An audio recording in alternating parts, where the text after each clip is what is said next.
Okay, so in this lesson, we're going to look forward towards the graphical analysis of kinematics, starting from distance time graph and moving towards speed time or velocity time graphs, right?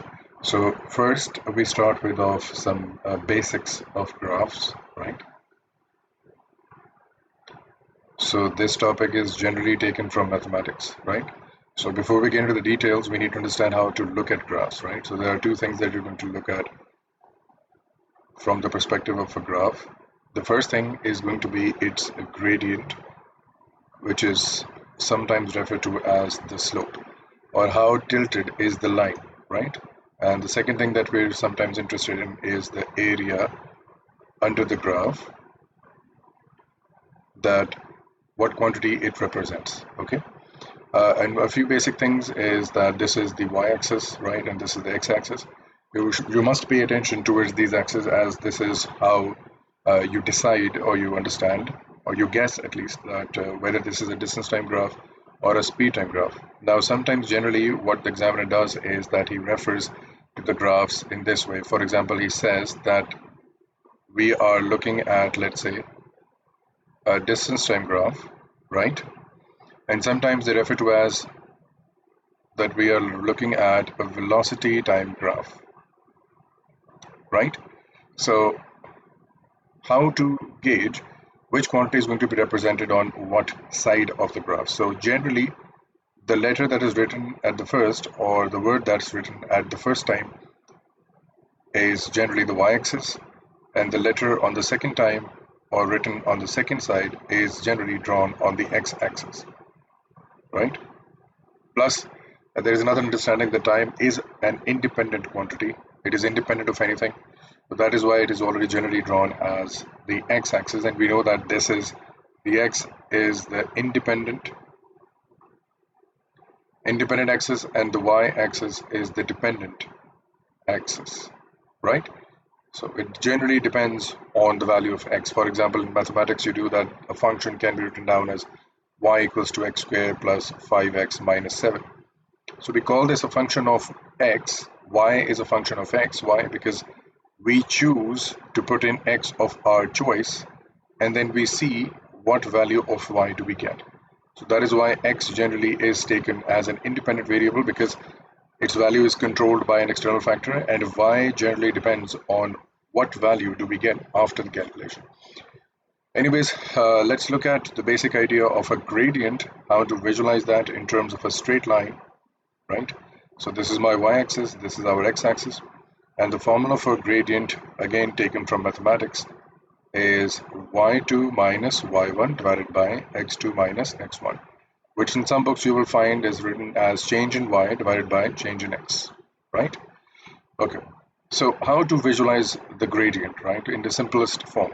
So if you see a straight line like this one or like this one, they will have a positive value of gradient. If you see a very flat line like this one, for example, or this one, or any other place, the gradient of this line would be considered to be zero, as there is no slanting, there is no tilting of line, right? But if you see a line like this, for example, or a line like this, for example, then the gradient of these lines will be considered to be negative. Some will be more negative than the other ones. We will get to that later, right? It all depends on which one is a bit steeper. So if I were to compare the first two green lines, then this one, the line number 1, let's call this gradient 1, and let's call this gradient 2. Since gradient 1 is a bit steeper, it is more tilted, I can very well comment about their gradient without calculation. The gradient 1 will be greater than gradient 2. In terms of mathematics, this is what's going to happen at the end, right? Okay, so that is how we look at gradients, right? So flat line is a 0, a downward slope is a negative gradient, and an upward slope is a positive gradient, right? We use gradient formula, sometimes borrowed from mathematics, that is the y2 minus y1 over x2 minus x1. In some of the examples we'll use it, some of the examples we may not be able, we might not even need this formula to calculate a few things, but we'll get to that later. And the second thing is about the area under the graph, right? Now, area, sometimes, when you look at mathematics, you find that you have two dimensions. For example, this is your length and this is your width. For example, if you had to find it out, then you multiply length with width. Similar thing happens with the graphical analysis. If you were to find out the area of this graph, then you have two axes, you have two sides. One of them is y-axis and one of them is the x-axis. So if, let's say, you were supposed to find out the area of this shaded region, what you could have done, or what you should have done, is taken the value of y, multiplied that with x, right?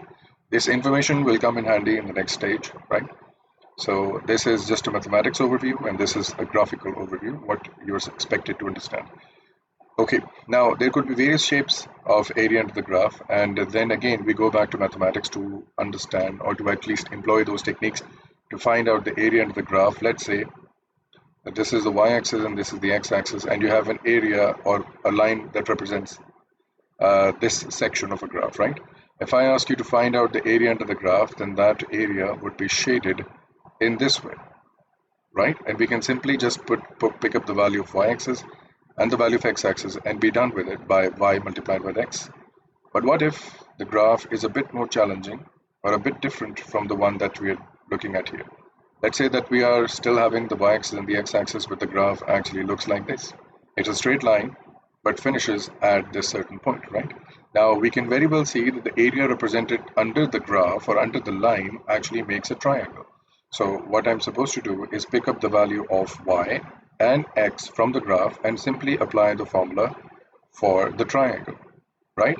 So this way we can go about the total area of a line, or the area represented under the line, by simply breaking that into multiple pieces. Sometimes the formula for trapezium is applicable, sometimes it's not. Then you have to actually piece together the graph. So let's look at an example of such an area. For example, if this is a graph that has multiple breaks and you cannot apply the formula for trapezium, let's say the graph actually starts like this and then goes down again, then what are you supposed to do? So you'll have to piece it together. Although this is a very complicated graph in terms of calculating with reference to the area under the graph, this might not be a part of your course, but for the sake of understanding, if you had to look at this, how would you go about it? So you'll have to piece together this triangle, right?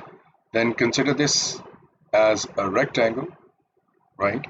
Solving it for a separate area, and then you might have to break this down as a separate two triangle shapes, right? Then this last one as a separate triangle shape, right? And this left out area as a rectangle again, right? So that is how you will piece it together. Again, conforming it to either a rectangle or a triangle. Sometimes the area can be easily calculated by using the formula for trapezium, which is 1 over 2 sum of parallel sides multiplied by the height, or the gap between the parallel sides, right? So what that graph may look like is something like this one, right? Now, what are those two parallel sides, right? The formula is 1 over 2 sum of parallel sides. What is this first part? So this is that first parallel line. I will highlight that with the parallel symbol, and this is that second parallel line, right? So they go about here. They will be added together. For example, if this length is 5 and this comes out as 12, then they will be added together in terms of this formula. So this will be 5 plus 12, right? And the last part is the height, or the distance between the parallel lines. So if I look at the distance between them, so this will be the distance between those parallel lines. It could be found from this location. Could be from this location. It does not matter because the values have to be picked from the y-axis, right? Starts from 0 and goes up to a certain value of 5. Could be 8, could be 7, could be 3, it doesn't matter.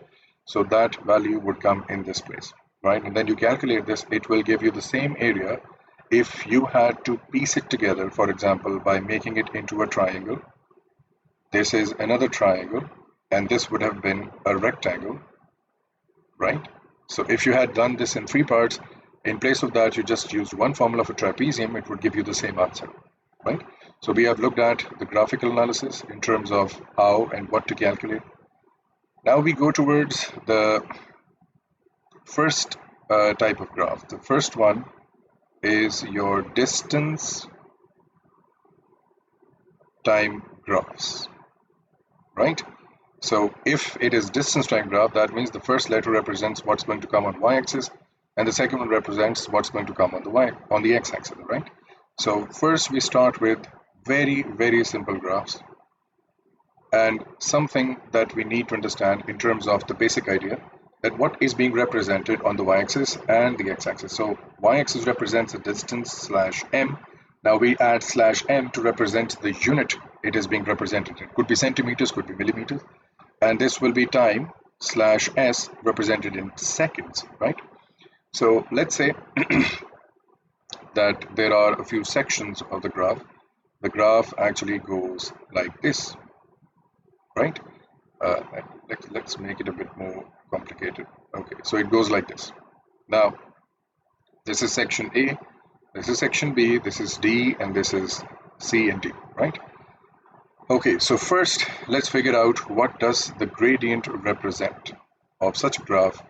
What is the gradient going to represent? So we go back to the idea that it is going to be change in y divided by change in x. Now, since we don't have coordinates right now, we don't have values to represent over here, what we can do is generally pick out the y-axis and the x-axis and plug in this formula and see what value do we get.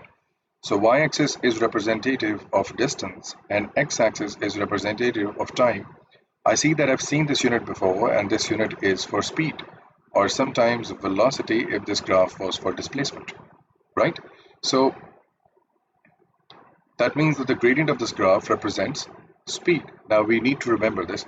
Either you can just do this process on the spot to figure out what this is, or you can just memorize it, but generally most of the students do, right? And let's look at the second characteristic, that is the area under the graph. Area under graph. Now this is a bit of a tricky question. Now to find area, we know that we have to multiply both sides. Now we realize that side y represents meters and side x represents seconds. Now we have never studied a unit that represents this quantity or this unit. So basically this is a pointless question. This is a trick question. It has no answer. It's a false question, right? So this will never be asked. Now we move towards the discussion for the sections A to B, and then we move towards B to C, and then we move towards C to D based on the ideas that we've developed just now, that what is being represented by the gradient and what is being represented by the area. So we are not going to discuss area. We're going to attempt the question for 2 marks in terms of P2. If the question was given to us, then what are we supposed to write down? So the very first information that should always give out to the examiner is that what does the gradient represent? What is it all about?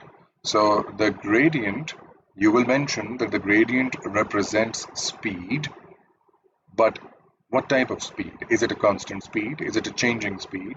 Or is it increasing, decreasing? What is it trying to do? So the first mark is scored based on the idea that the gradient represents speed. So he knows that you know what gradient is. The second idea is what is happening to the speed itself. Is it constant or is it changing? Now we go back to the idea, what does the gradient represent? The gradient represents speed. We have conveyed that information. Now since it's a straight line, we know, going back to the lecture, that a straight line that is rising upwards has a positive gradient, plus it's a straight line, so it's going to be a constant gradient. So if this is a constant gradient, then we can say that the speed, which is being represented by the gradient, is also constant. It's not changing. Now, what do we mean by this statement? So if I had selected 2 coordinates from these 2 points, and if I know the gradient, let's say that is gradient G1. And if I selected 2 more points, let's say from point B, corner B to this corner, let's say, and found another gradient as G2, G1 will be equal to G2. It does not matter from a straight line. Wherever I pick the coordinates, I will find the gradient and the gradient will be the same. That is the beauty of the equation, that is y is equal to mx plus c, which is of a straight line, that no matter wherever you are, the gradient m of the lines remains the same. That's why the speed is constant, right? Let's move towards B to C again. Starting off your statement with the gradient represents speed, right? You get the first mark for that. And the second idea would be what's happening to the gradient, what's happening to the speed. Now we see from the previous idea that we've developed that the flat line has a 0 gradient, this one, right?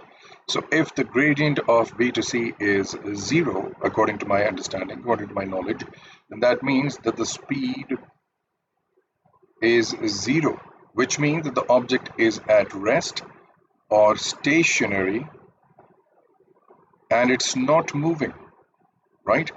So we move to, this is where you get the second credit for that, right? Now we move to C to D. Now C to D is again going to have a positive gradient. So we start off that the gradient or the slope represents speed. We get the first credit for that. And the second idea is about the speed. Now speed is constant, no doubt about that, because it's a straight line. Speed is constant, but how is it different from the first section? How is it different in comparison to A to B? So if he asks you for this question for 3 marks, then you're supposed to give one more comparison. That what is different from A to B versus C to D? What's different? Now, if you just zoom in and pause for a second, you can realize it very clearly that the line CD I have deliberately drawn to be a bit steeper in comparison to line A to B. C to D is steeper, it's more tilted in comparison to A to B. So I know that the gradient represents speed if one of the gradients, let's call this GD, right? And let's call this GA, the gradient G of line A to B. I can very well see that since GD is steeper, so the value of gradient of D will be greater than the value of gradient of A. We are all doing this in terms of visual references. We haven't even placed values yet.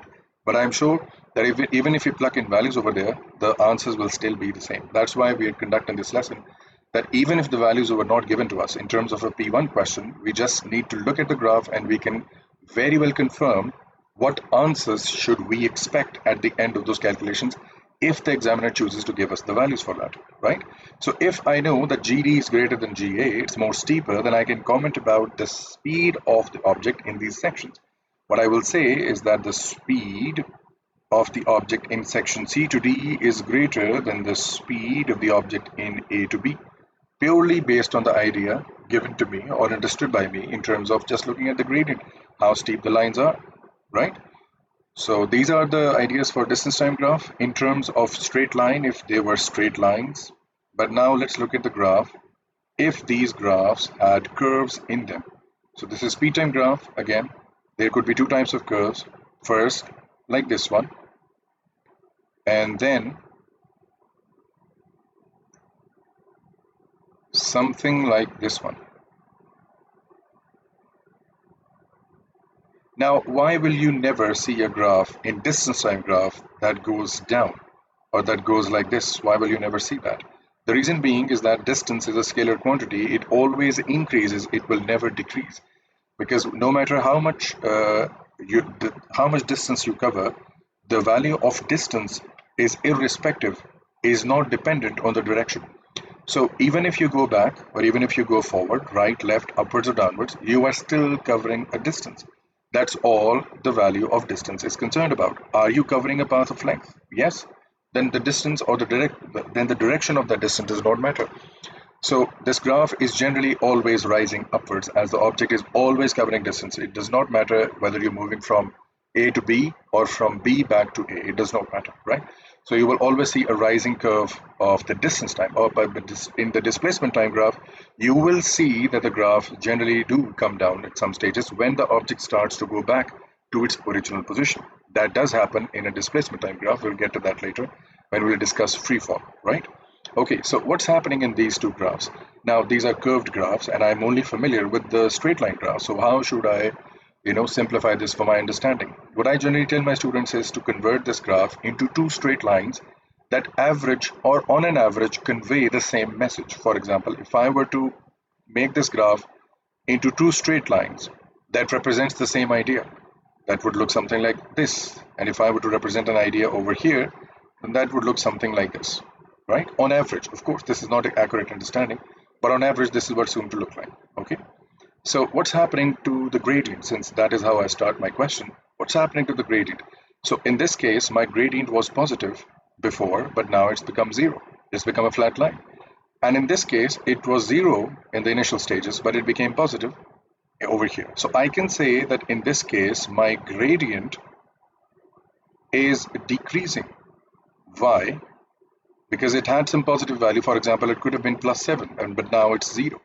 So that means that the value of gradient was decreasing. And over here, I will say or understand that the gradient is increasing, right? So it was 0 before, now it could have a positive value of 5. It does not matter, but it has a value of 5, which is greater than 0, so it's increasing, right? Now, when I say this decreasing and increasing, that means that it's a gradual process, right? So that means it is a non-uniform process. Again, it's a non-uniform process. It's not a constant process. So whatever is happening to the gradient, it's a non-uniform behavior. Now, if I go back to the straight line graph, you can see that we have repeatedly said that the gradient and the speed are constant, right? But over here, the gradient is not constant. The gradient is changing. It is decreasing or either it's increasing, right? So it's a non-uniform behavior. Now, how to write this down? First, information is first, that the gradient represents speed for both questions. Gradient represents speed. Now you'll have to write this down in a statement form, right? So then you add a comma or a full stop, and then you go to the next statement, that is the actual answer. You will say that now you cannot mention that the gradient is speed because you've already done that in the first statement. Now you're going to refer to speed. What's happening to speed? So speed is increasing. And why can I make this claim? Because I know that the gradient, it's going to be decreasing. Why can I make this claim? Because this gradient is decreasing, so the speed is also decreasing, right? And I'll have to add the word non-uniformly, right? And now we move towards this side. Over here, we're going to add the statement again. Speed is increasing non-uniformly. Done. So we can deal with curved graphs as well, right? So this is all for distance time graph. Then we move toward velocity time graphs. Again, dealing with straight lines. This will be my velocity time graphs. And again, the first letter represents the y-axis. So this will be meters per second, and this will be time/seconds, and this can be represented as speed or velocity. For this lecture, we are going to assume that speed and velocity are the same thing to actually understand what the graph actually represents. So the first thing that the graph we are looking for is the gradient. What does the gradient represent? Going back to the same idea, change in y divided by change in x. That would just mean plugging in the values of the axis. So it is meters per second divided by second. Now, if you simplify this with mathematics, you'll get to this result as meters per second squared. And we have done something similar in kinematics before, that this is actually acceleration. This is acceleration, right? Which has a unit of meters per second squared, right? Okay, so when we move ahead from this idea, we go to the second thing that we look into the graph, and that is the area under the graph.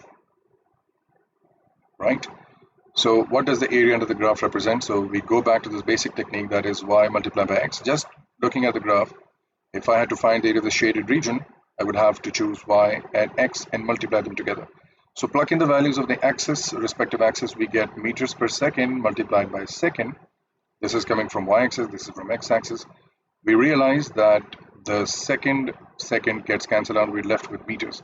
And this is our distance. Now, please be advised that if the graph was a speed time graph, then the area would represent distance. If the graph was a velocity time graph, then it would represent displacement. And obviously for this lesson, we are not getting into these details. We're just looking at how to deal with graphs and what to look for, how to comment about them, and what to write down in terms of theory, right? So we're going to move towards, first, we're going to deal with straight line graphs, right? Again, I'm dealing with speed right now, so meters per second, and time in seconds. Let's say this is the graph that is given to us. So this is section A, B, C, and D. So what can we say about the object motion from A to B? I will refer to the gradient, that the gradient represents, again, for this question, I will say that the gradient represents the acceleration. How do we get to that? This is what we did in the first place, that the gradient is acceleration, right? So gradient represents acceleration. Is it a straight line? Yes, it's a straight line. It has a positive gradient, so I will say it's a uniform acceleration, or counterintuitively you could have written down uniform or constant acceleration. But be advised that the speed is not constant, the velocity is not constant. Why? Because if we look at the graph, at every passing second the time is moving on, right? And we can see that the velocity is also increasing, the coordinates are increasing, right? So the speed is also increasing. So the uniform acceleration, constant acceleration, and or speed is increasing uniformly. Why uniformly? Because it's a straight line. The change in speed is uniform. I can predict what's going to happen next, right? Now we move towards B to C. This becomes a bit confusing sometimes. Again, you start off with the basic statement that the gradient represents acceleration. So you get 1 mark for that, right? And then you move on towards what the gradient represents. So since the gradient is 0, we will say that the acceleration is also 0 meters per second square. And since there is no acceleration, there is no change in speed, because we know that the acceleration, if we go back to the definition, is v minus u divided by time. It's the change in speed or change in velocity with respect to time, right? So since there is no change, and we can see that very well from the graph as well, that from the section B to section C, time is moving on, but the value of velocity is not changing. It's still the same. No matter what time stamp you pick, the value of speed is same. The value of velocity is same, right? So acceleration is 0, and I will have to say that the speed is constant, right? This is what you write down for B to C. Then we move on to C to D. What do you write down for C to D, right? So for C to D, we see that the gradient, this was 0, this is positive, and this is negative. Now we will say that the gradient represents acceleration as usual, right?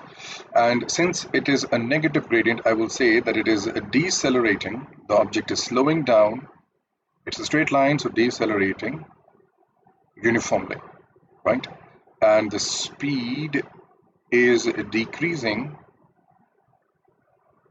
uniformly. How about this, right? So we have the basic understanding of a straight line graph for speed time or velocity time, right? Now we move towards, let's say,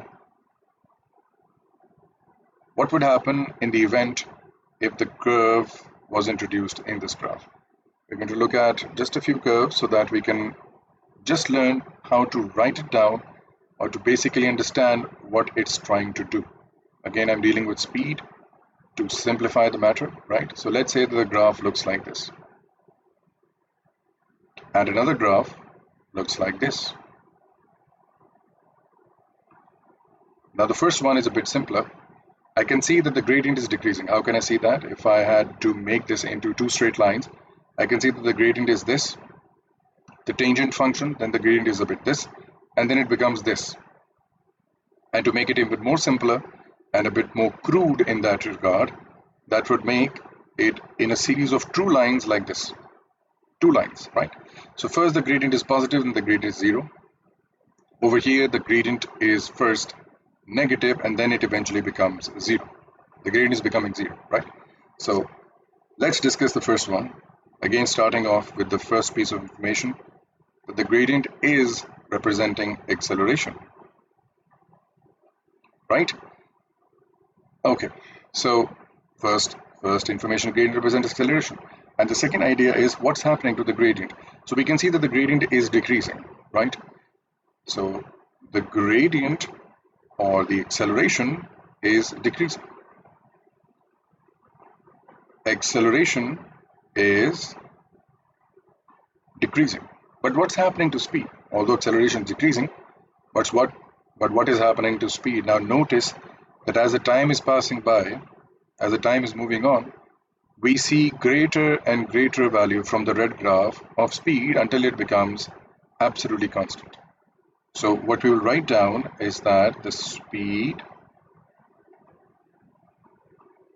is increasing, right, and becomes constant. Let's say you figure out that after this time it becomes constant. Let's call this time t1. Becomes constant after t1. You have to mention that t1 by picking it up from the graph, right? Okay, now let's move on to graph number 2. Now, again, starting off with the first information that gradient represents acceleration, and then you mention what's happening to acceleration. So it was a negative and now it's 0, which means that it is increasing. The acceleration's value is increasing, right? So acceleration, or you can say it's becoming more positive, right? The pure magnitude of acceleration is decreasing because the gradient is decreasing, right?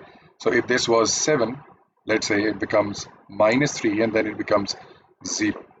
So in terms of acceleration, it is increasing, right? So acceleration is increasing, sorry, it will be decreasing. Acceleration is decreasing. And what's happening to speed? Speed is decreasing. Why? Because I can see that from the graph.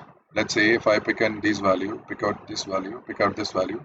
So as time is moving on, the value of speed is decreasing. So I'll have to say what's happening to speed, right? And eventually the acceleration becomes 0. Now, please note that acceleration could be positive and it could be negative. The negative acceleration has a special name, and that is deceleration, right? I could have written down increasing deceleration if it would have become more and more negative, but since it's becoming more and more positive, the value of acceleration is effectively decreasing, right? So that is how you deal with curved graphs and how to write them theoretically, right?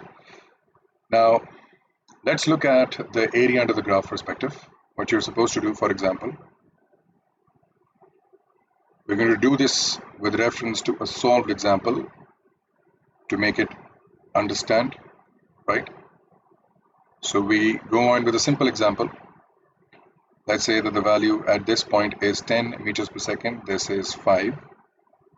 This is 10, and this is 15. Notice it will not always be this simple. I'm just keeping it simple so that we can understand it easily over here. So the first part is find acceleration for first 5 seconds, right? Let's make it a bit different in this case. Let's make this 12 to be different, right? Okay, so first 5 seconds acceleration. So I see that it started from 0, 0, and the formula for acceleration is a equals to v minus u divided by t. But we have done one more formula for speed time, and that is through the gradient. A change in y divided by change in x, which is actually equal to y2 minus y1 divided by x2 minus x1. We've done that as well. Now we will see that we will do both methods and see we're going to get the same answer. So whatever method you're comfortable with, you can choose it for your examination. Now v is final speed and u is initial speed, and t is the time taken for the process. So u is my initial speed, v is my final speed, and the time taken for the process is 5 seconds. So this will become 10 minus 0 divided by 5. So I get 2 meters per second square. Now since we deal with two significant figures, I'll have to write down 2.0 meters per second square.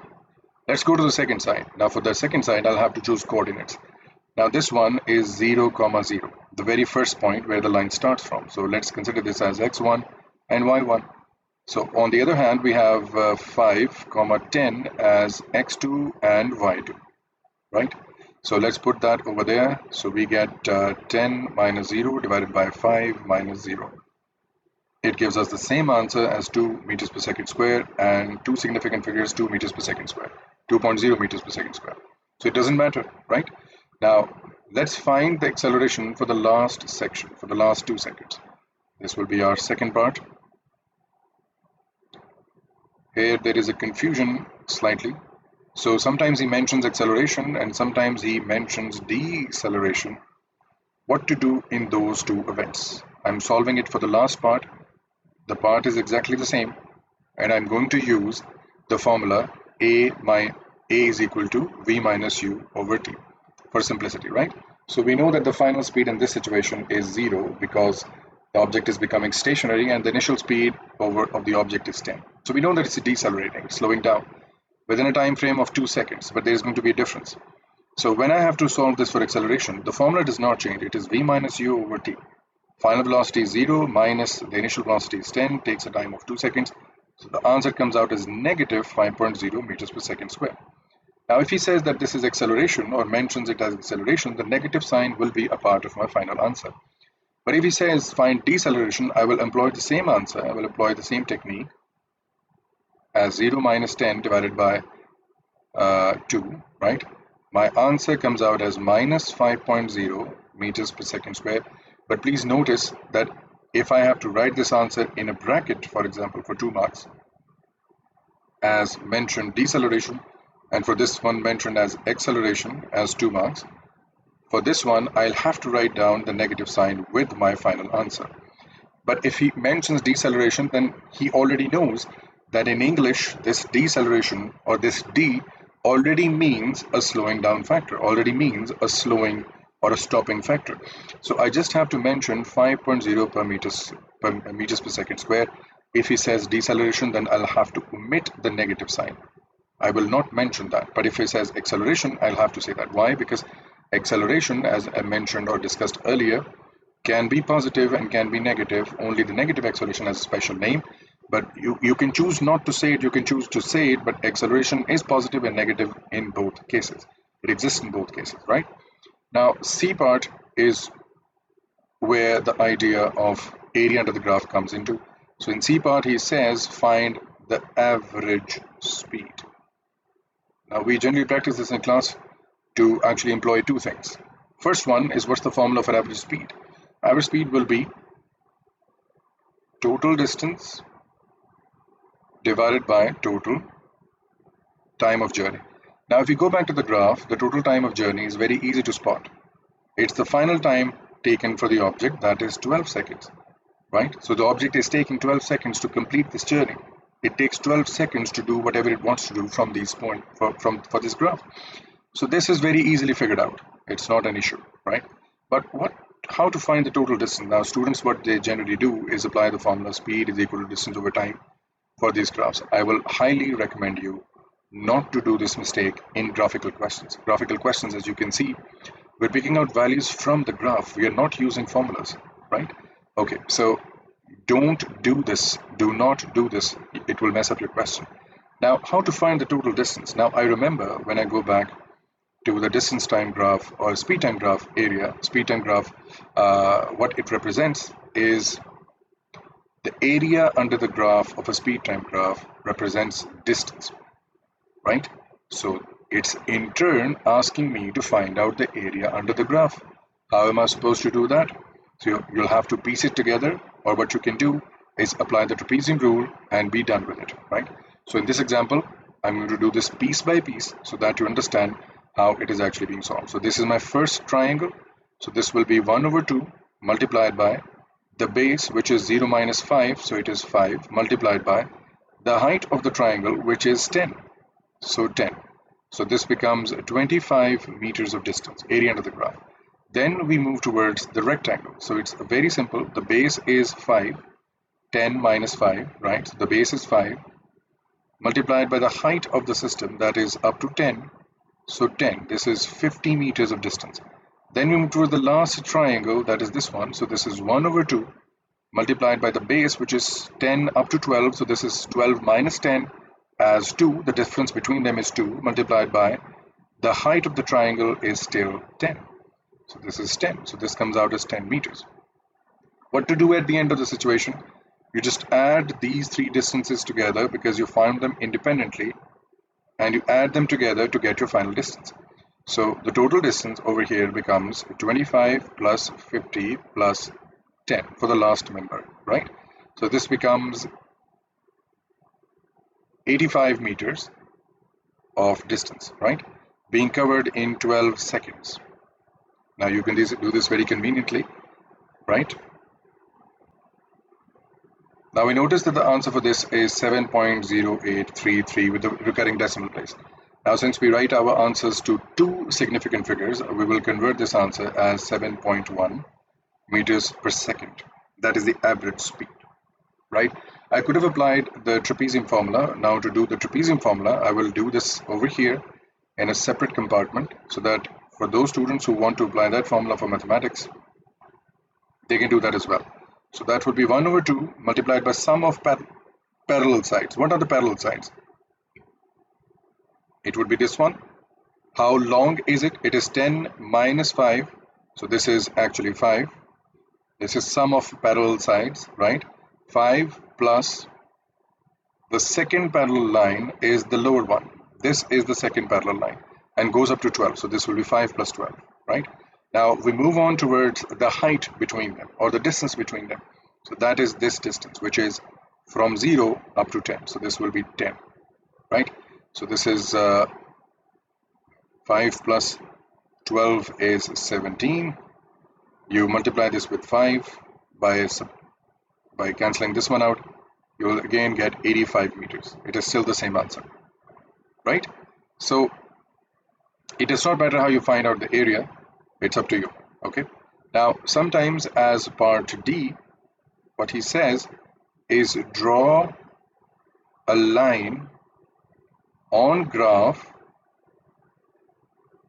to represent the average speed. Now we need to understand what this average speed means. Average speed came out as 7.1 meters per second, but is the object moving at 7.1? No, it's not. It was actually moving at a speed of 10 meters per second. But was it always moving at 10 meters per second? No. There was a time when it was actually moving at 0. It was stationary, and it comes a time when it actually stops. There are times when it moves at different speeds for different times. It's not moving at 10, it's not moving at 7, it's not moving at 0. It is having different speeds at all times. So what does the average speed mean? Average speed means that if you had given the permission to this object to travel these 85 meters within a time of 12 seconds, but at a constant speed, then what constant speed should the object have traveled at? So that constant speed comes out as 7.1. So let's rephrase that. So if the object had moved at a speed of 7.1 meters per second for 12 consecutive seconds, it would have covered a distance of 85 meters. So when I go back to the graph, I realize that 7.1 comes out somewhere in the middle or somewhere at this location. So I draw a straight line. I'm not going to draw that over here. I'm going to draw that separately over here. This is the questions graph that is already given to us, right? It finishes at 10. So how do we draw our own line? So it means that for a time frame of 12 seconds that finishes at this point, the object was moving at a speed of 7.1. So 7.1 is going to be slightly lower than that. So this is our straight line that represents that. So if I were to find out the total area under the graph this time, this will again come out as 85 meters, covered in a time of 12 seconds at a speed of 7.1 meters per second. So the average speed always means that if you were allowed to cover that distance, this 85 meters, if you had a time of 12 seconds, what should be the constant speed that you should travel at so that this is made possible, right? So I hope that we understand how the graphical analysis work. We've done a numerical example as well. That is all for today.